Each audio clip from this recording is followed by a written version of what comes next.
is a presentation of the iRacing Esports Network.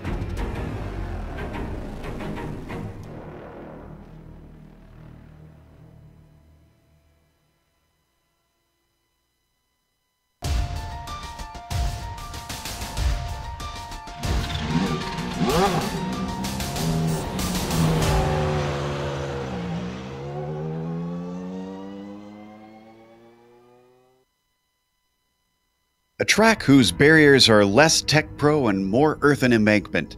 Trees lining the circuit with a good chance the car could run into them. Very few places where a pass doesn't risk your safety.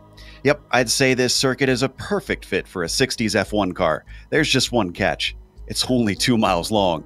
It's a bullring type scenario for our drivers today, so we'll undoubtedly be treated to a little bit of unpredictability. We'll see who comes out the other side as we get ready to watch round 6 of the Lotus 49 World Cup, and you'll see it all live here on the Global Sim Racing channel. Hi, I'm Joe Peak, and with me in the booth is Johan Vandenveld. Behind the scenes is our director, the Dr. Amjad Yaman, and he's using cameras provided by Dougie Beard. Johan, welcome to Summit Point. It's a place many iRacers know by heart if they run the road side of things, but our viewers who aren't hardcore race fans might not know this place. Exactly. Summit Point Motorsports Park, the raceway of today, is located in Summit Point, West Virginia. One of the trademarks of iRacing, this track was constructed in 1970. Now, throughout the years, Summit Point has hosted motorcycle races, karting events, open wheel races, but mostly the track is known for hosting sports car races. Arguably, the most famous was the 12 hours at a point race that was hosted between 1999 and 2008. Nowadays, however, the track is mostly used for amateur races, but also for driving training sessions for local and federal law enforcement. And like you say, Joe, most people who've dabbled in road racing on the surface have driven at Summit Point. It is one of the free tracks of the surface and offers a bit of everything in low-powered cars. You have a reasonably long straight, slow infield section sandwiched between several fast-speed corners. Today, however, in these old Formula 1 cars, it will for sure present a very interesting challenge. Overtaking will be extremely difficult around this narrow track, and having a good lap in qualifying will be key for victory. And to see how that looks like, let's hop on board our GSRC Lotus 49 for a lap around Summit Point. All right, we've got Simon Shaw on the GSRC Lotus 49, so let's do a lap around Summit Point. Down the front stretch, turn 1 is really your only good opportunity to overtake. Every other braking zone is going to be a compromise. That means anyone who thinks they'll be susceptible will probably be defending early. But the tricky thing about this corner is the way it opens up on the exit, making it tough to get the power down. From out of there, you've got very little time before wagon wheel. This little rise in the corner means it's easy to wind up understeering into the gravel to the outside. This little straight isn't very straight, so be careful not to lose the car by clipping the grass. Then comes the braking for 4, which bleeds directly into yard sale corner. The high speeds, kink in the braking, and limited runoff make this thing terrifying. Now you're into the technical back half of the circuit, where there'll be very little time that your foot is fully on the throttle. The long right-hander of the carousel might make you want to let the car drift out, but ideally you'll hug the inside of every exit to set up for the following corner. That eventually culminates in turn 9, and finally the engine gets to unwind for a bit. Before you know it though, you've got more braking into the final turn. You'd think this would offer a good overtaking opportunity, but there's another little jink in the track on entry, and it's actually not a very slow corner. From there, get the power down smoothly and confidently, and hopefully you finished a lap around Summit Point.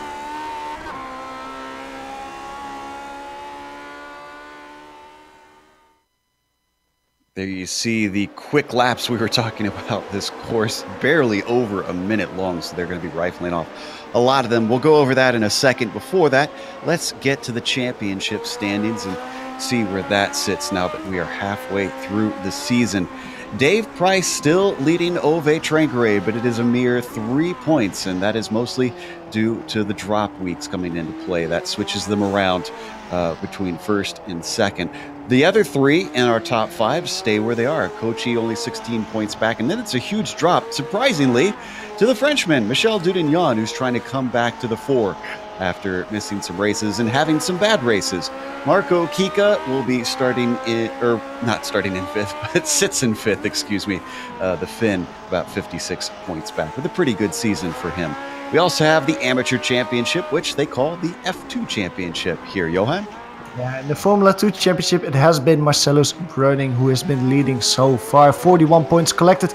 The American had a bad run last week around in Interlagos, but still managed to score more points than his nearest competitors and is leading by 13 points towards his countryman Andrew Eng. Alex Cameron is behind him, 19 points behind the leader, and then you see two Chargers coming freshly hot in the top 5. Hideki Kofisto, our runner-up from last season, is now only 21 points behind Marcellus Breuning, and Don Good won 7 places in Interlagos. Currently sits 5th, 5 points behind Kofisto.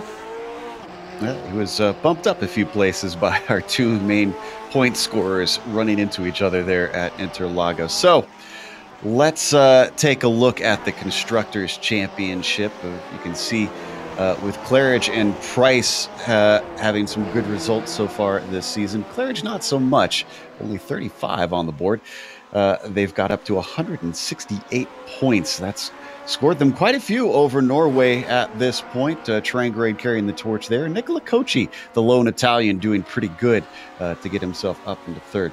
Now, the United States doesn't have a lack of trying to get up there. Look at all the drivers that have been scoring for them. That does bump them up at least to fourth, but they got a ways to go. Really got to be scoring more at a time. And then Wright, Bear, and Zoko bringing Australia up 2 positions into 5th. What about the race details, Johan? What are we looking at for today's race? The race today at Summit Point is round 6 of our 12-round championship. 2 drop rigs. This championship means that the 2 worst results of each driver will be removed at the end of the season. 28 laps will go today. Now, as you could see in the lap guide, that will go by fairly quickly around here. Setups are open. That means that the drivers can tweak it just to their liking. And since last season, we have a new scoring that gives 40 points to the victor. And if you enjoy this sort of racing, you can, of course, subscribe to the iRacing Esports Network, which you're watching right now. And you can see all kinds of official racing as well as the World Championship. You can jump over and watch that in a little bit, of course. They cover all the World Championships here on IESN. Mick Claridge just put his 2nd time in, but he does not improve. He'll be followed quickly by Dudignon. Let's see if he can topple him for the pole. And yes, he can. By just a little less than a 10th, Michel Dudignon going to be starting on the top spot. So that's going to be an interesting one today. Let's see if Michel can try and rebound after having some unfortunate incidents so far this season. Yeah, the difference that Michel Dudignon just made is that he actually managed to be quicker in the 2nd lap time than Mick Claridge. Mick Claridge made a small mistake, lost 0.3 of a second in his 2nd lap time, and because of that, he lost out on the pole position. So it's Dudignon leading at the moment. We're seeing here Andrew Eng on screen. Andrew Eng, one of the people in the Formula 2 Championship, he almost loses his car there coming out of the S's section. Currently sitting in 21st position. This would be his 3rd qualifying lap, so I don't think that it wouldn't be classified anymore. He's just trying to get some extra lap time out there. Yeah, and there's plenty of time to get some extra laps around this place. The driver who is trying to get a 2nd time in is Matt Yeomans. And 24th. He's currently coming out of the carousel through the S's. And the car will finally get to speed up for at least a little while before you come over that hump over the bridge, braking for the final corner. I have to imagine that probably makes the braking a little bit hairy when you first stab on them. Yeah, absolutely. I always found it was very difficult to really find a good braking position or good braking point in that corner because, well, you have the little kink just before it. Matt comes across the line there, goes slightly quicker. 109.7 this time around. Michael Morrison in his purple-pink Egyptian car is coming across the start-finish line almost. He hasn't set a lap time yet. He hasn't done a qualifying lap. I think this will be the first one. Yes, so 108.2, so 10th place for Michael Morrison. And he'll have enough time for one more. And the official Wikipedia color, apparently, for the Egyptian colors that he's got in there is violet, I understand. So, there's your fact of the day. The car's violet, and we'll keep that in mind. And you can see him here going through, I think that's Wagon Corner, Wagon Bend, going towards Yard Sale Corner. This is probably one of the key corners in the race, I think, Joe, especially in the opening lap, when all these cars will just concertina towards each other. Yeah, it's going to be hard to tell who's doing what with the way that kink makes it sort of hard to tell if somebody's going to defend or not. and everybody's probably going to be wanting to hold somebody off with, like you said, them being so close together. I mean, it's already difficult in other cars to go side by side through the little kink before the corner, and especially in these cars to go side by side. That's almost a death warrant that you write for yourself. It will be extremely difficult to do that. Yeah, I'm looking forward to seeing how this race plays out. Morrison crosses the line. Does he improve? No, he does not. So 10th will be the best he can do. That's the last of our cars to put a lap time in. So let's go through our starting grid. Michel Dudignon will be on the pole with Mick Claridge next to him. Now, we should point out there were no hard feelings after they clattered together at Interlagos last week, but this is definitely going to be round 2 for that win. Ove Trangrade is going to hope to spoil it. He'll start from 3rd with the 2nd row completed by Dimitri Koudaloudis in 4th place. Rob Olenek will be starting 5th. Nicola Kochi will be P6. Marco Kika, he might be 5th in the points, but he's going to be starting from 7th on the grid today. He'll have some climbing to do. Phil Lake will be P8 with Jamie Hall starting in 9th. Michael Morrison rounds out our top 10. The first car on row 6 is Daniel Cedro. He starts in the double 11 spot and he shares that row with Paul Foster in P12. Behind him, Ian Haycox is back. He starts the race in P13. Next to him, Philippe Urquhart. Hideki Guevisto, that hard charger currently in the Formula 2 Championship. He starts the race today right in the midfield, P15, and he's being flanked by Marco Archidiacono. Marcellus Breuning, the leader in the Formula 2 Championship, starts in P17. And next to him, David Rossi. And the last 2 drivers in the top 20, Alex Cameron in P19 and Don Good in P20. Daniel Blackman starts 21st with Andrew Ang next to him in 22nd. Then you've got Tobias Stingel starting 23rd. Matt Yeomans will be 24th with Antonio Archidiacono starting 25th. Gary Anderson is in 26th. Last car to put a time in is Donald Dickerson. Then you've got Robert Reynolds and Jeff Olney ending out the field here today. They are gridding up now. We're waiting for them to get out on the field. There you can see it is a lot of cars out here. Even in lower powered cars, this would be a huge field here at Summit Point.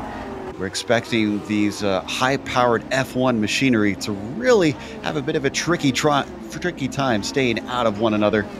We'll see if we have any sort of pileup down into turn 1 where there is heavy braking into that first hairpin, and also pretty much the only good opportunity to pass.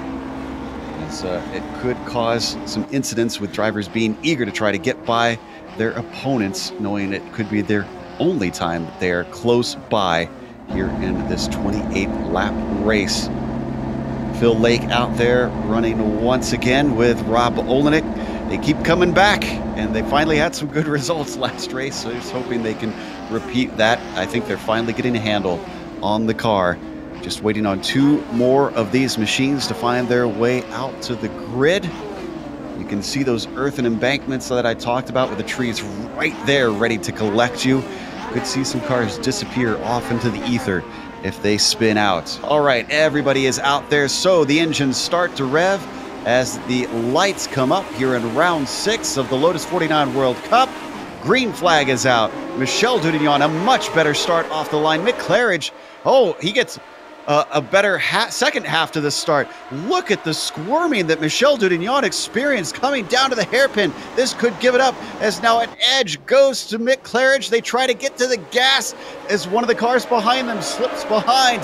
And finally, Mick Claridge makes the pass. Dimitrios Koudaloudis was one of the drivers almost hitting the grass there. Kept it in a straight line, loses a few positions back to P5 at the moment, but it's single file throughout Watkins Bend. Now down into yard sale corner. Claridge still well clear ahead. All the cars squeezed together behind them. Oh, we do have an accident, and that is going to be the car of Hideki Koivisto. And we'll get to it in a second. Also have Alex Cameron and Marcellus Breuning involved. The leader and one of the hard chargers in the Formula 2 Championship there. But in front, we still have Mick Claridge on the leader. Gonna already come around to complete the first lap. And Michel Dudignon a little wobbly through that final corner.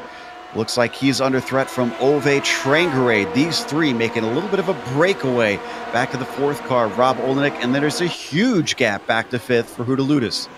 I'm curious now how easy it will be for McLaren to defend this position. I saw the drivers talking earlier in the week that once you're leading, it's very easy to defend, or at least easier than in other tracks. While he's being haunted at the moment by the Frenchman, who's trying into turn 3. Looking very similar to last week. Already Michel poking his nose out left and right, trying to see if there's a way to get around defense down in a yard sale from Mick Claridge, so nothing doing there. Ove Trangaré just waiting in the popcorn position, waiting patiently. This is probably one of the corners that you have to give up a little bit. Both cars are doing it to have a good exit here. Just following each other. Michel Dudion going a little bit wider. Taking a little bit more speed towards Paddock Bend here, the last corner of the track. Now this, we said it before, is the most important. If you can get a good exit here, you might be able to try and overtake. Now look at this, how close Michel Dudion is there. Mick Claridge immediately has to defend the inside, hugs it completely. Dudion around the outside. Will he be able to break a little bit later, swing it around? It doesn't seem likely. Mick Claridge slides on a little bit, maybe an undercut. Ooh, completely cut off there. And look at Ove Trangaré getting close behind it too. Almost looked like there may have been a little bit of netcode contact, but we'll see. Don't see any damage on the front of Dudignon's car. This is definitely keeping Ove Trangaré in the mix, as these three are battling over the lead early on. Turn 5, once again, checking everybody up a little bit wide through the corner for Mick Claridge, but there's just no place to get around for Michel Dudignon. He is just caught up in this traffic jam at this point. Even Olenek is now behind them.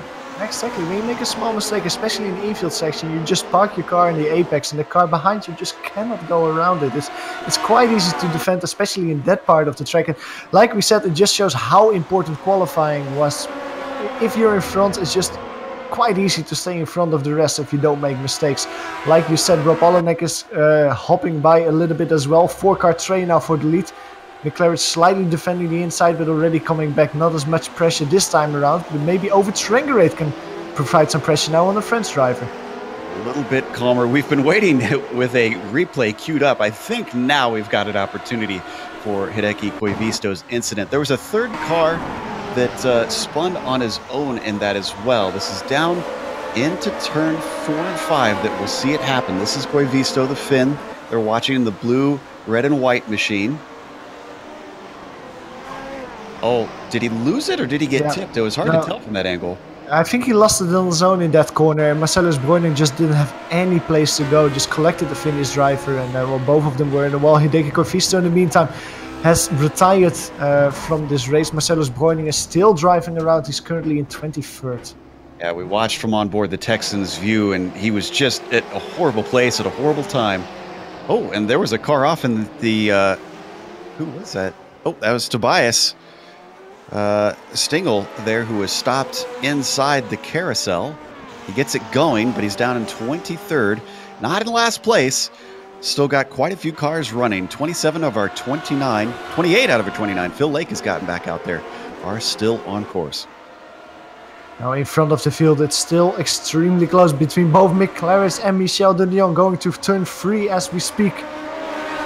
This is just not one of the... Oh, yeah, little wiggle there for Michel Dudion. This is just such a difficult place to try and move. You can try and do a dive bump or something like that here, but it's just such a risk to try and make the overtake. You really want a good exit from the last corner and make an overtake stick. But look at Ove Trangaré. He's starting to push more and more towards Dudion to get a P2 position. I know it's a Saturday race, but it's been a little bit more like Freaky Friday lately, because Michel Dudignon in the past few races has had a very loose car, and usually we expect that from Mick Claridge. Yeah, exactly. It seems like he just twists, and especially when on throttle, he just twists his car a little bit. Like maybe he's not completely comfortable with it, or he just tries something else and he's doing it. On the outside, once again, braking later this time around. Michel Dudion going into turn 1. Mick Claridge slides a little bit. Oh, Dudion has to take the long way around. Almost gave the opportunity to Trangaré. Again, on throttle, just sliding, squirming. Very close now towards turn 3. Once again on the outside, you can't put it side by side here, but it's very difficult. Starts to slide. Going through the gravel, that gives over Trangaré and Rob Olenek positions. One position, two position, all the way back to fourth for Michel Dudignon. Rob Olenek up to third. Ove Trangrade is now going to get an opportunity. Let's watch the replay there. The outside of an off-camber corner seems like a very tough ask, no matter how you spin it. Yeah, exactly. It's easy. Hindsight is 2020. You can always wonder if that was the best position to try and overtake. But the point of the matter is that it didn't work out. He loses two positions, and this is great news for McLaren, who is seemingly driving a little bit away from Ove Trangrade. He hasn't had this much of a gap going over start-finish line well, since the race started. Maybe the British driver can now start to create a gap to the rest of the field. And that mistake has even brought in Dimitri Houdaloutis, our fifth-place driver, and it could be sixth pretty soon because Nicola Kochi is a scant 7/10 behind our fifth-place driver. Things are just stacking up further and further. I have a feeling something's going to erupt with the way we're getting more and more cars involved. Exactly. Well, a six-car battle seems likely. The two drivers behind them are also in a nice battle. Those are Jamie Hall in P8 and Marco Kika in P7. The Finnish driver is still in front. They're currently 1.1. Oh, extremely close there by Jamie Hall, who almost outbrakes himself and touches Marco Kika in guardrail corner. The duo is around 1.1 seconds behind the six-car lead group. So if the battle keeps going on there, they will probably get closer and make it an 8-car battle. Oh, who is that off there? That Dickerson. Dickerson just having some trouble. He's a lap car, so we'll stay with these lead cars battling it out. Coming onto the main straight, looks like Jamie Hall loses a little time through Paddock Bend. Up in front of them, there's no change. Everybody's still all in a straight line down to the first hairpin. We're just so close for turn one. You can literally throw a blanket over the floor. Extremely close, but there's not anyone trying a move at this point. Maybe the drivers have seen what happened if you try a move like Dudignon did a few laps ago and just saw it completely fall to pieces, and they're just afraid to try a move at this point of the race. Again, lap traffic coming up, and that's something that we'll see a lot this race. This time is Robert Reynolds, especially in this infield section. There's not a place where you want to meet traffic because it's so difficult to pass and get past. I think Reynolds is going to be having to pull out of the way very soon here. He's going to let them by in the S's, but this is not going to go well as it switches back. Some of them being held up, including Dudignon. Houdaloutis can't do anything with it, but it does lose them some gap on the top three. Yeah, I wanted to say maybe this gives Houdaloutis a chance to try and move, but he slid through the last corner and loses all connection with Dudignon for a move in turn one. A little bit farther back in the field, Don Good is having a very respectable race. He's up to 15th. Usually he's known for being something of a back marker, and right now he's hounding David Rossi for that 14th spot. And not only is hounding it for the 14th spot, I think, if I calculate correctly, this is actually the lead battle for the Formula 2 race this time around. David Rossi is leading that one. Don Good is second at the moment. And especially with all the positions that Don Good gained last time in Interlagos, if he actually manages to overtake David Rossi here on track, he will do extremely good business for his hopes for a championship in that category. Yep, that highlighter yellow car just following in line for now, hoping for a mistake, a little bit stuck behind him as they work their way into the infield. Can be a place where it's tough to pass, but you can gain a lot of ground if you know some secrets through these left-right sections. They're starting to catch up on Reynolds as well. That lap traffic, ooh, and a big squirm from Rossi coming off of 9 to 10. Sorry, Ove Trangrade makes a mistake in turn one, immediately gets overtaken by Rob Olenek. So Rob Olenek brings himself to P2 and Ove Trangrade loses a position. I want to say this could be the first podium we'll see for Rob Olenek today if he can hold it up here. But he's going to have to really work for it. The longtime veteran of Ove Trangrade and the driver of Michel Dudignon, multiple race winner of Michel Dudignon, now heavy on his back. As we watch the mistake, weaving down the front stretch. Does he brake just a little bit late here? Yes, he does. He knows it. He just straight lines it into the corner. such an easy spot to outbrake yourself. It's a long straight, hard braking zone because it's a hairpin, and especially if you're in the draft of another driver, you just have a higher top speed than you would have while driving alone. So it's easier to catch yourself out and make a mistake like over Trangrade just did. This time around, look at Michel de Jong. He's very close to the Norwegian. Then takes a slight look on the inside. Will he try a move there? You can do it. Keeps looking, makes the Norwegian a little bit nervous to start to twitch under braking. He doesn't make a move stick, however. Maybe in turn 3 now. It seems like the Norwegian has a slightly better exit, though. Yeah, there was a very patient moment from Dudignon. I think he could have sent it up the inside if he wanted to. Well, one thing, as we rode on board, I noticed that we haven't talked about this. Go ahead. P5 behind him. Nicola Kochi and Dimitrios Hurludis going side by side through the King. It was mostly because Dimitrios Hurludis made a mistake in turn 3. Nothing came of it, though. Sorry. It's okay. This track is not, the scan of it at least, is not a more upkept version. Is it pretty bumpy out there? Because these cars do not have downforce to keep them planted. Oh yeah, it's good that the drivers are not physically sitting in the car, because otherwise they need new fillings in their teeth, because this track is not not very smooth out there. It's quite bumpy, and you can see the cars just bounce. Maybe that's also one of the reasons that cars are just switching a little bit, twitching when they go on throttle. It just makes it a little bit more difficult to get the power on. Back here in 11th spot, Philip Urquhart and Marco Archidiacono in a bit of a battle, as it looks like Marco's going to look down to the inside. He's much closer than we saw with Dudignon.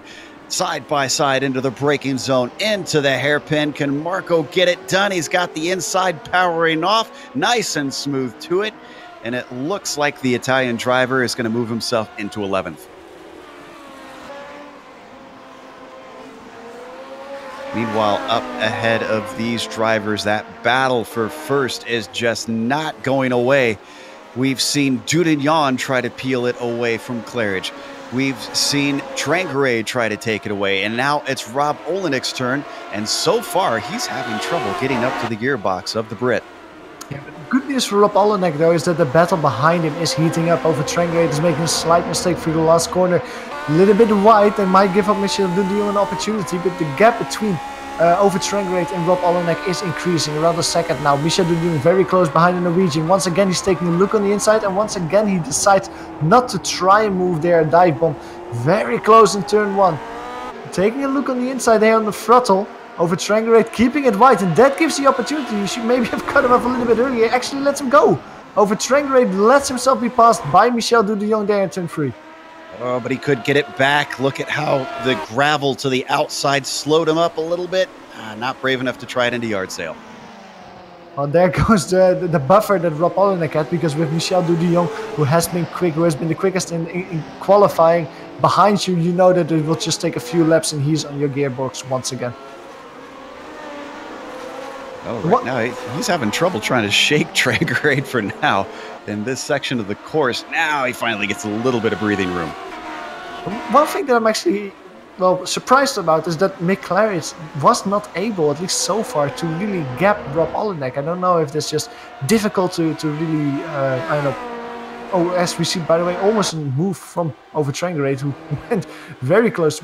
I was wondering, like, he didn't really gap him immediately. There's still a gap of around half a second. Maybe it's the draft helping him stay a little bit there. Almost wouldn't say, because these guys don't give that much draft. But still, the fact that Mick Claridge is still that close to P2, it's surprising to me. We saw in the warm-up that Rob Olenek had a very good lap time. So I think this is legit pace from Rob. This combination might have something that just jives with him. Of course, he's driven it a lot more than these guys over in the Camel GT series, which frequently he races this track as he slides his way into the carousel, but doesn't really lose time. So maybe he just knows a bit more about this place than these other three drivers. Only on lap 14, just about halfway through this race, I can report, we don't have to go back to it because it happened many laps ago, Antonio Archidiacono and Robert Reynolds came together and unfortunately have had to step out of the track for a moment. Reynolds has repaired his car and come back out. There you can see Antonio, unfortunately, is done for the day.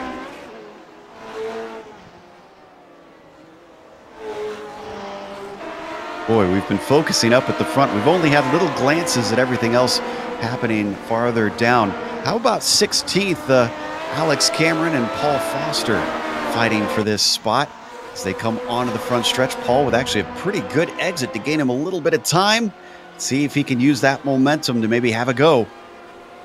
Looking at qualifying times, Paul Foster was around a second quicker than Alex Cameron. Paul has been falling down field a little bit since the start of the race. Has lost 5 positions since the race started. Alex Cameron winning 3 positions so far. So Paul Foster is just trying to move his way back up the field again, overtake these drivers.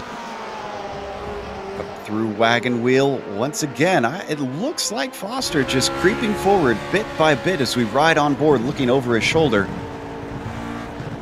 Down into the braking, yet again closing in. Big slide though from both of them. Alex Cameron gathers together it wide, while Foster was tight into the curb. Both of them continuing on. When the driver in front of you makes a mistake, it's really easy to copy that mistake. You could see it there. Both cars just sliding 3 yards a corner. Once again here, sliding. That's a big mistake from Alex Cameron. Out of the S as he slides a bit too much, twitching on the throttle. Side by side to the last corner, Paul Foster makes it stick. That's an overtaking maneuver. P16 on exit though. He's not as quick. Immediately Alex Cameron can put him under pressure, but it seems like he doesn't have the extra speed in the outside line, and Paul Foster can just cover him off towards turn 1. Yeah, just drifting it back to the racing line to cover him off.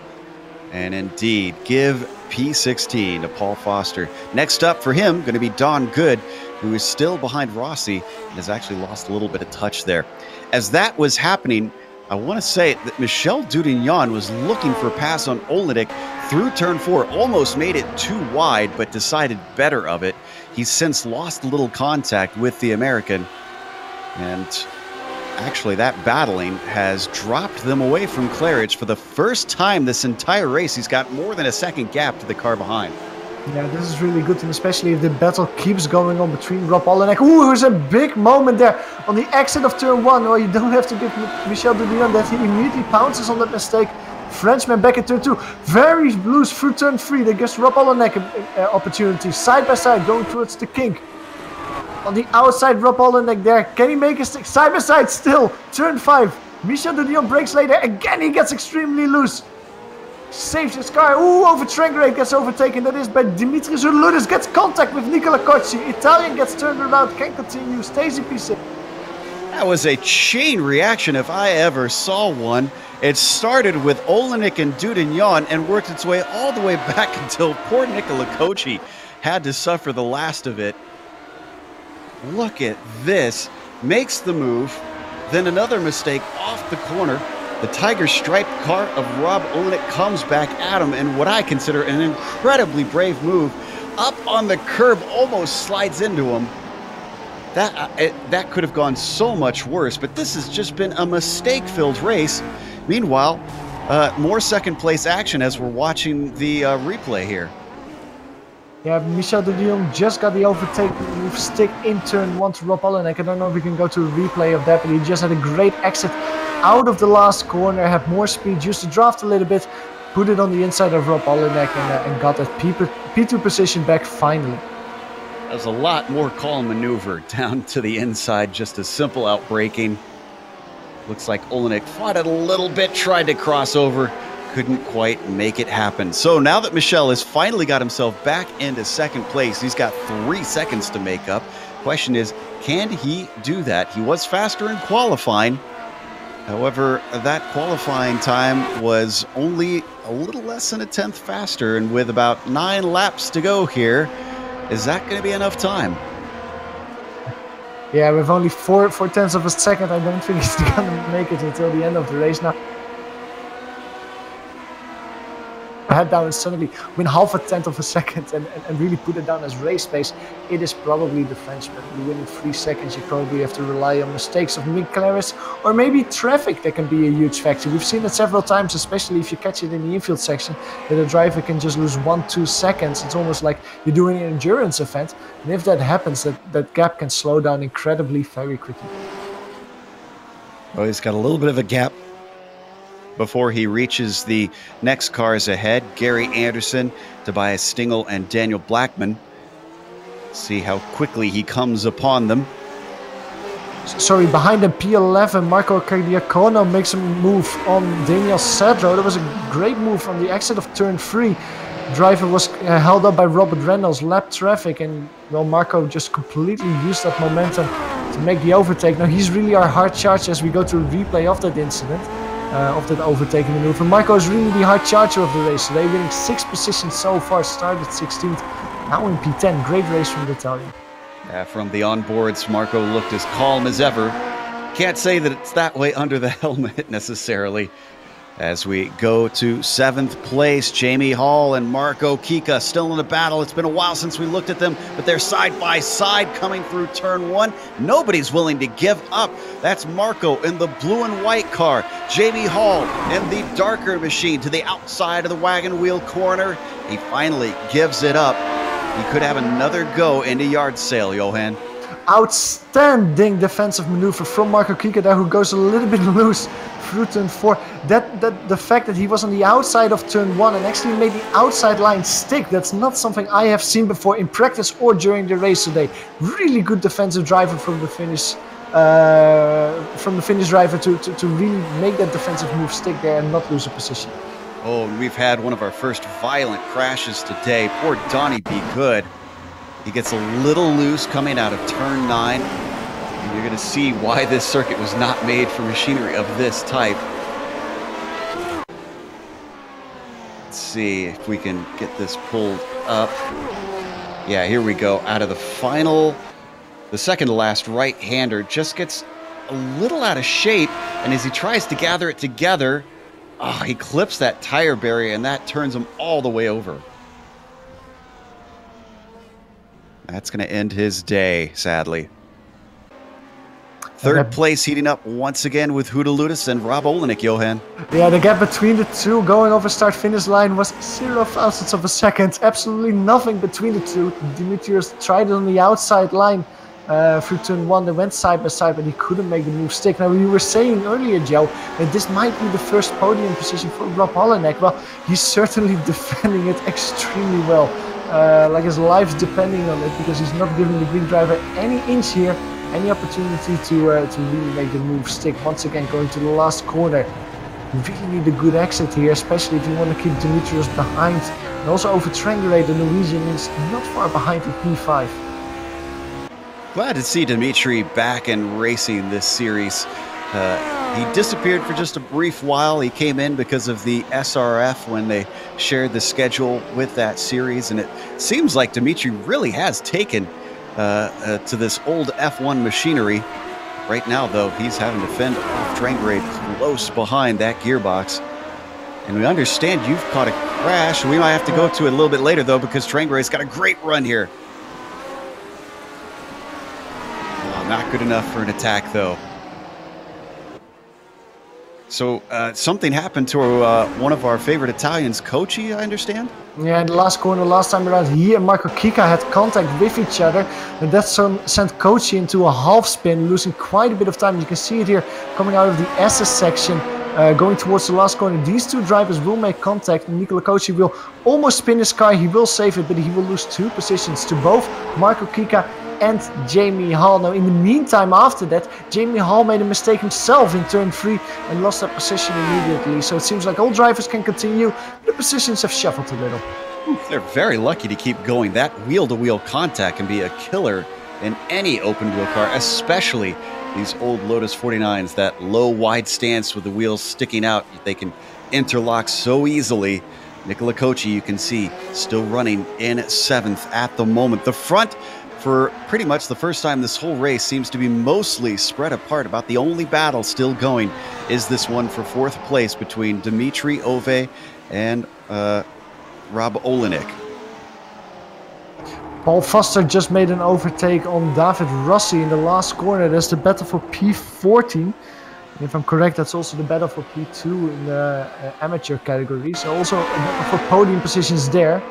David Rossi, who was defending his lead, well, he already was overtaken by Philip Urquhart earlier in the race. And you can see here on the inside in the golden colored car, Paul Foster just making the pass and elevating himself to P14 overall. Yeah, textbook move there. Great stuff from Foster.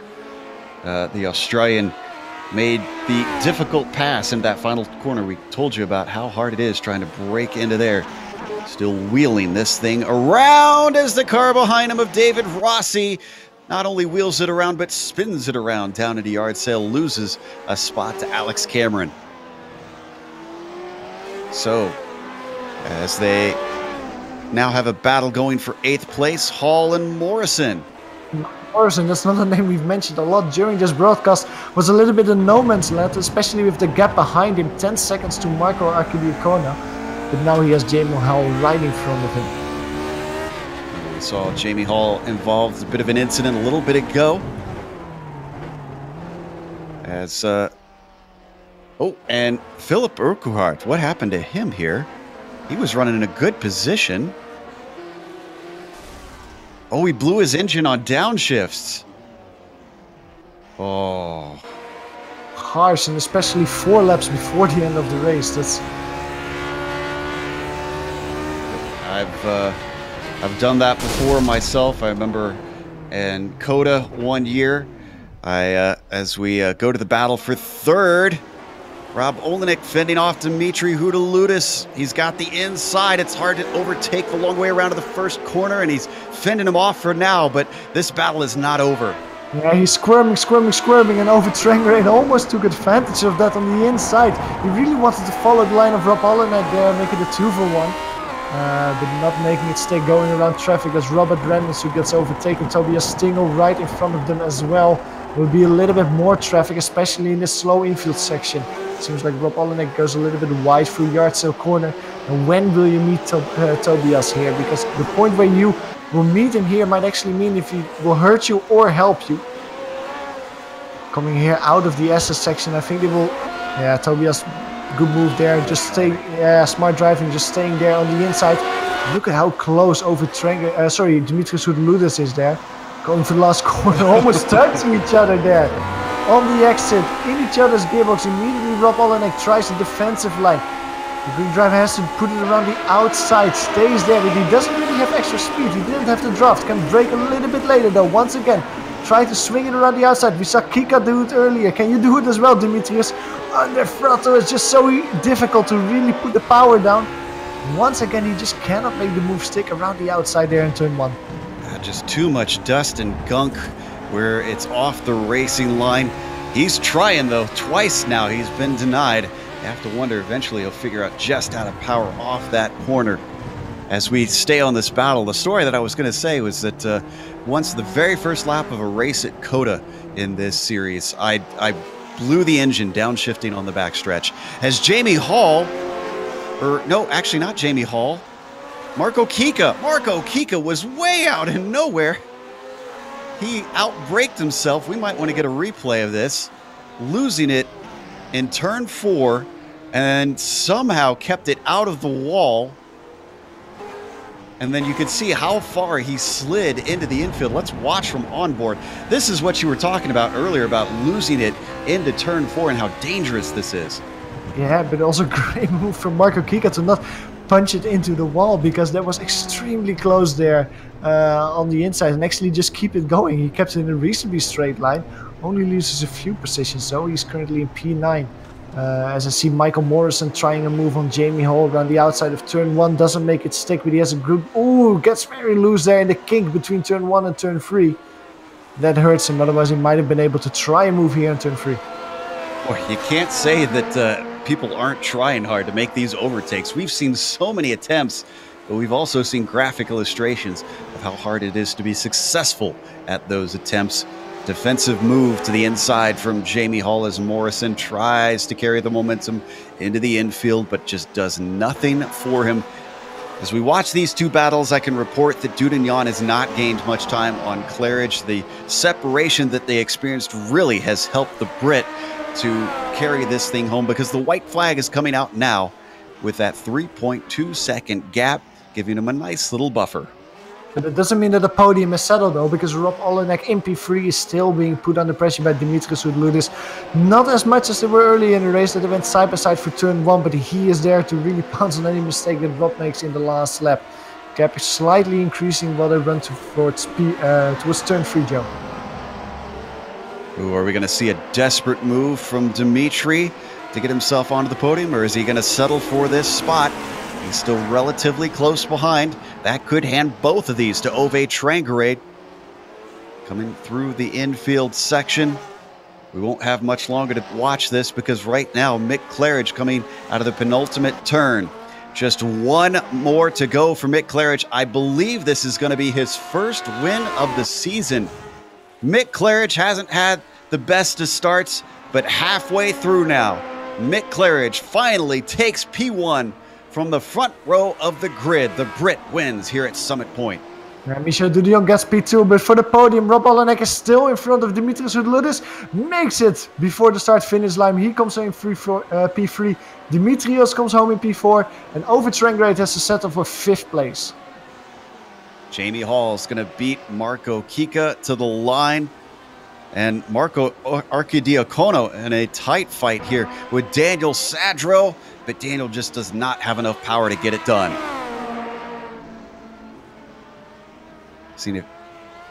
Yeah, the fight between Jamie Hall and Michael Morrison wasn't solved until Yardsell corner in the last lap. We go to a replay of that when Jamie Hall got a little bit loose on the braking area of turn 4. They come here out of the hairpin, I think this is, out of turn 1. You can see them go towards turn 3.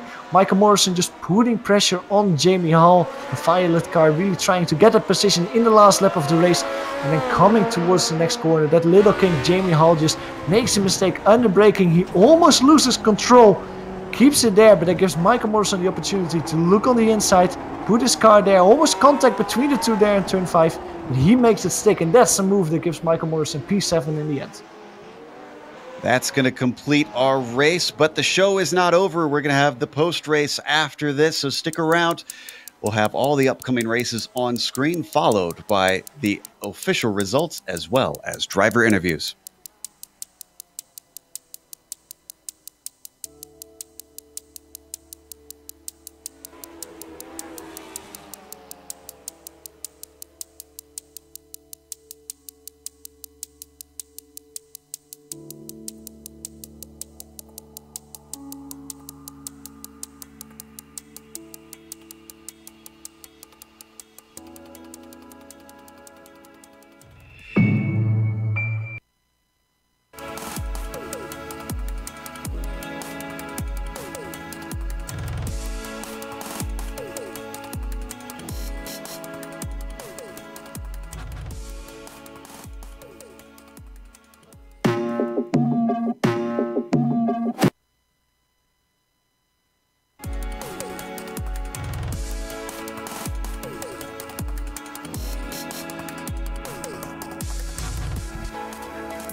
Welcome back to Summit Point Raceway. We just watched round 6 here in the Lotus 49 World Cup, and Mick Claridge finally gets his first win of the season. Michel Dudignan follows him home in second. That start made the difference between them. We'll have to ask Mick about that when he comes to talk to us in a second. Rob Oldenik finished in third. We think that's his first podium. We'll have to check on the stats on that. Dimitri Houdaloutis finishes in fourth in a close battle trying to steal it away. Ove Trangrade followed them home in fifth. Nicola Kochi managed to get sixth place with the violet car of Michael Morrison finishing seventh. He started 10th, a big gain for him. Jamie Hall manages eighth with Marco Kika coming home ninth. How about from 16th to 10th from Marco Archidiacono? Rounding out our top 10, Johan. Taken for the last top 10 position by P11 Daniel Cedro. Only 1.5 tenths of a second across the finish line, but just enough for Marco to get at P10.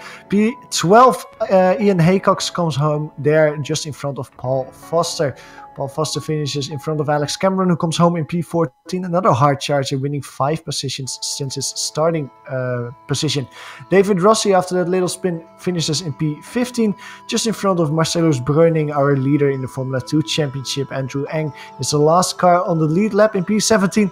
And then there's a few drivers who were lapped during the race. Daniel Blackman in P18, Tobias Tingle in P19, and Matt Geomans in P20. Then in 21st, you've got Phil Lake, a disappointing finish for him. Gary Anderson in 22nd and Robert Reynolds in 23rd. Then you get to drivers who DNF'd: Philip Urquhart, 24th, Don Good, 25th, Donald Dickerson, 26th, Antonio Archidiacono, 27th, and then Jeff Olney and Hideki Koivisto, 28th and 29th, retired very early in the race. We have our winner ready to talk to us, Mick Claridge. I saw that you were talking to Michelle about that start. We were curious, too, about what caused that wheel spin in second gear. I'm not sure that I've really seen a second gear bobble like that off the line. Oh, hi, Joe. Yeah, I asked him, and then I watched it in the replay, and it seemed that he's stuck in first gear, right up to the rev limiter, and his second gear change was a bit lumpy, So yeah, it can happen. I mean, there's loads of grip here, but yeah, I wasn't expecting that. But my start was probably one of the best ones I've ever had. I knew my first gear was a bit rubbish, but my second gear was really nice. And when I saw Michelle starting to wobble about a bit, I was looking to the right, and I just thought, right, I'm just going to try and flat shift in a second and see if it grips up, because it's probably going to be the only chance, because of track position at this track. But yeah, no, I think that's what happened at the start. Then yeah, I think you just got unlucky with that. So for a little bit of the first part of the race, you then found yourself with Michelle right behind you. Were thoughts of the last race coming into your head in the contact, or were you able to push that out of your mind? No, do you know what? I actually smiled to myself when I can't remember what part of the track it was, but I really defended, and it was after the it's when you get around the back of the circuit on the slow right, left, right, and all the rest of it, and we was just back in the old, rhythm of me parking it on the apex, because I knew he was going to try and get down the inside of me. So it did make me smile when I did that, because Joe, we know each other so well about how we drive, apart from last week, that hardly ever happens. But I mean, that. But no, it was a shame that he had a bit of a messy sort of couple of laps as well. So then the cars behind you battled quite a bit and gave you that 3-second gap. Obviously, that gave you some relief, but I saw in the chat you had a little bit of a problem on the last lap. Can you tell us what happened there? Oh, yeah. Well, first of all, just tell you why. What the plan was. I ran slightly higher tyre pressures, and I knew I'd be quicker at the start than all the guys around, because the lap times are really close here. So I was a bit. I just thought, I'd give it a try, because track position and everything, and I knew I'd be a bit slower at the end of the race. But yeah, going into turn one, I was just saying thanks to some guy, and I hit the Oculus reset button, and I was like looking 45 degrees to the right, as I'm going down the next straight, and that's not an easy straight when you're looking straight. Well, I'm glad that worked out. That would have been absolutely horrible to see you lose it on the final lap. But I believe, if I'm right, is this your first win this season? I'm pretty sure it is. Yeah, I've had a few wins away from this series, you know, in the official championship. But yeah, I think this is the first GSLC win. So yeah, so I really want to get some sort of a rhythm going, you know, for the last races. All right. Well, hope that comes together. Congratulations, finally taking the top step of the podium, and we'll talk to you another time. Cheers, guys. That was Mick Claridge. And next up, Johan is ready to talk to the Italian who finished sixth, Nicola Cocci. Yeah, Nicola, welcome to the booth. I was looking at your start after the race, and you really made it quite intense. Free wide going to turn one. That was probably not something that you were enjoying there. Yeah, hi guys. That was hairy, to say the least. I didn't expect it, like to have like a very aggressive moves against me in the first turn, but that happened. So I just tried to to not cut corners or nothing like that. Just trying to be smooth on the exit, and hopefully, luckily there were no contact, but that was sheer luck, I think. Now, of course, Summit Point is a track where it's extremely difficult to overtake. And did you put any extra emphasis on that? For example, try your quali runs a little bit extra this week to really try and make the difference there. Yeah, I did. Honestly, I was worried about both qualifying and race pace. So I tried to handle a little bit of the of both. I tried to fiddle, to adjust my setup a little bit better, spending a little bit more time. But honestly, it was I don't think I gained anything about it. I did decent qualifying, but not good enough.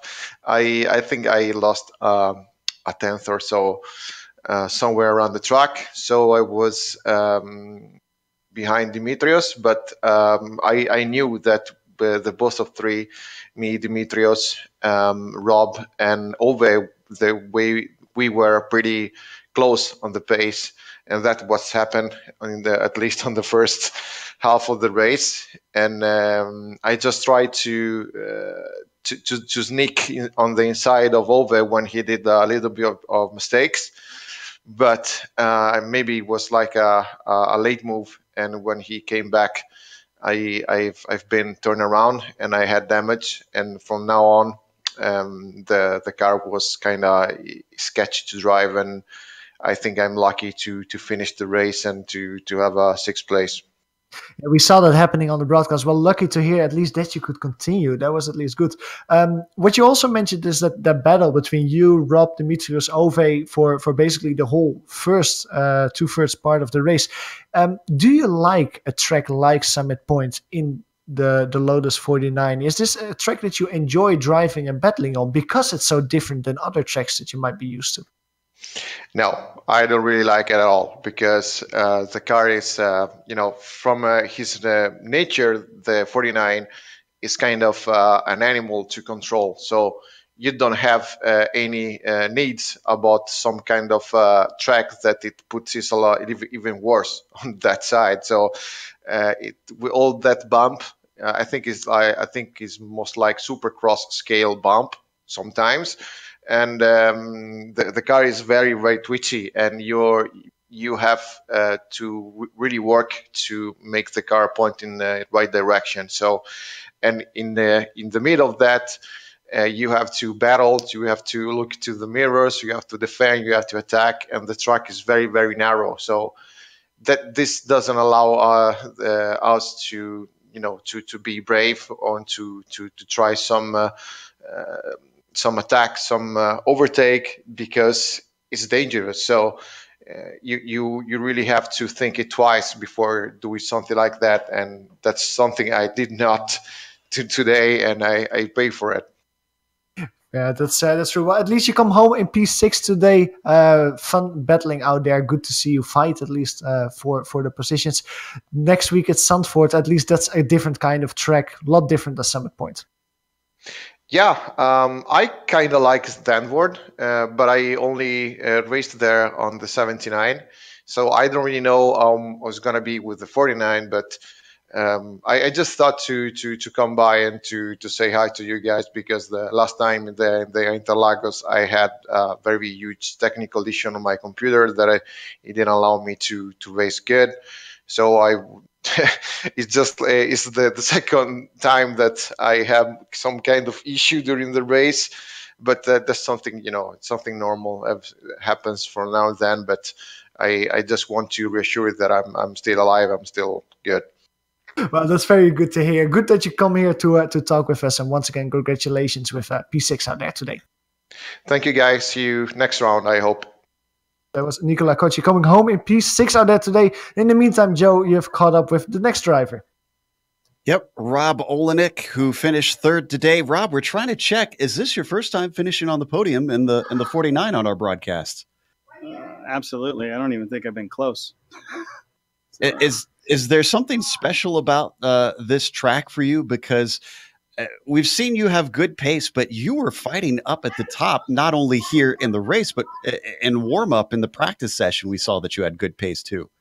I don't know. I mean, I like the track. I don't think I was quite as fast as Mick and Michelle, but they were battling in the front. And Ove and I think we're just kind of sitting there waiting for something to happen. And kind of did what Michelle went off a little bit. We got ahead of him. I don't even remember how I got around Ove, but I couldn't believe when I was in second place. Started getting nervous at that point. Well, it didn't finish in second, but you still managed to get third. Real quick before you go, I'm curious about this tiger stripe paint. Where did this come from? I don't even know. I was just trying to come up with some kind of paint, and I was just searching online, and I was like, maybe that'll look cool. So I just kind of put it on it. I'm probably going to be switching to like a Dirty Torque paint at some point, but try and make it like a classic theme. There you go. Oh, you got to represent Dirty Torque coming over from Camel. So yeah. All right. Well, congratulations on a third. Sorry, it's got to be a little bit short. We went long on the other interviews, and we're trying to get to some of our other top drivers. Congratulations, sir. Okay. Thanks. See you guys. That was Rob Olenek, who gets his first podium here. Up next, Johan has caught up with fourth place Dimitri Houdeludis. Yeah, Demetrius, welcome to the booth. You start in P4, you finish in P4, but it was everything except a very boring race for you. That was exciting. Yeah, it's great to be back on a broadcast race. It has been a while. I think I could have been a little bit faster, but I didn't manage to get back home early enough to get around an hour of practice. I only did around 10 minutes. So the first half of the race, I kept a little bit. I made a huge mistake on turn one. Thankfully, I kept it on the tarmac. And the second half of the race, I think my pace, I was much faster and my pace improved after I got accustomed to the track. I think I could have been a little bit better. I felt strong in this in this track. This. Yeah, well, especially if you tell that, like, if you do these results with not a lot of practice, that's some good positive that you will take forward to the rest of the season. Yeah, I mean, I practiced during the week and I already had one race, but you already know, guys, that if you want to race on the L49, you cannot jump right away and have a race. A little bit of practice is needed before the start of a race. So, yeah, in the end, I'm confident. I had a good race, a clean one, a great fight, intense racing. So I'm very happy, yes. Very good. Well, that's great to hear. Well, congratulations once again with getting P4, and I hope to see you again next week in Zandvoort. See you, Johan. See you guys. That was Demetrius Houdeludis coming home in P4 today. Now you have, in the meantime, caught up with us, our last driver of today, Joe. Yep, Michael Morrison is back again this season, going from 10th to 7th. Michael, it looked like it was a very tough time in the middle of the pack. This is probably a few more cars than you're used to being in the field. Yeah, it was surprisingly few back markers to deal with. There were just 2 or 3 of our usual subjects, and I didn't really. And we just saw them multiple times, and they just stayed well out of the way. It was contributed to them getting lapped so much. But yeah, other than the very last lap and the very first lap, when there's an accordion effect in front of me, and I saw the accordion before everyone else did, and was able to avoid it by just almost getting on the brakes at the middle of the apex of the switchback corners. So yeah, and obviously the last lap, you guys did a great job of picking up after the finish of a race. So yeah. We talked to Nicola Cocci, asking if he likes this track and feels the car is suited to it. I mentioned at the start of the broadcast that it feels like an old school track with the earth and embankments and the trees right next to the course. But how do you feel from inside the car? Yeah, Nicola described it pretty well. It just exasperates the nature of a car, and it either makes it a lot more stressful to drive, or it makes it a lot more fun, or a combination of both. So yeah, I like it. So we have a vote for the positive. Next round, we're heading to Zandvoort, which is another tricky track that's got a lot of technical portions, but is where this car actually raced in real life. How are you looking forward to that? Yeah, I think Zandvoort is one of 2 tracks I was able to keep up with Mick for more than 2 laps. So I'm looking forward to it. Well, excellent. We hope to see you fighting for a podium up there, and we'll see you in 1 week's time. All right, thanks. That's Michael Morrison managing a 7th today. And we're going to close up. Before we go, of course, we want to thank the Lotus 49 community for bringing Global Sim Racing Channel back for coverage, as well as to iRacing for bringing us onto the iRacing Esports Network. Make sure and subscribe to them. There's a big red button that says subscribe, so that you can catch everything on their channel. Thanks to the companies that provide the software and hardware for our broadcast listed here on your screen. Additional thanks go to Eric Ekholm and June Lalonde, who provide our wonderful music. See the screen for how to get a hold of more of their great work. Thanks to the team today, Johan, Amjad, and Dougie. If you'd like to find out more about GSRC, including upcoming races, you can find it at globalsimracingchannel.com. You can also check us out on social media. We're on Twitter at GSR Channel, Facebook at Global Sim Racing Channel, and Instagram at GSRC_Graham. If you head on over to our YouTube page, over to GSRC, there's that big red subscribe button. Again, hit that for our page, and you won't miss a moment here on the GSRC. As we mentioned, the next round going to be Zandvoort. That'll be Saturday, October 27th at 9:30 a.m. Eastern. We also have upcoming races for other series listed on the screen, so check them out and mark them down on your calendar. However, right now here on the iRacing Esports Network, you can go over and check out the World Championship, the finale. Make sure and see what action is happening over there. Until next time, race clean, race hard, and we'll see you on the track.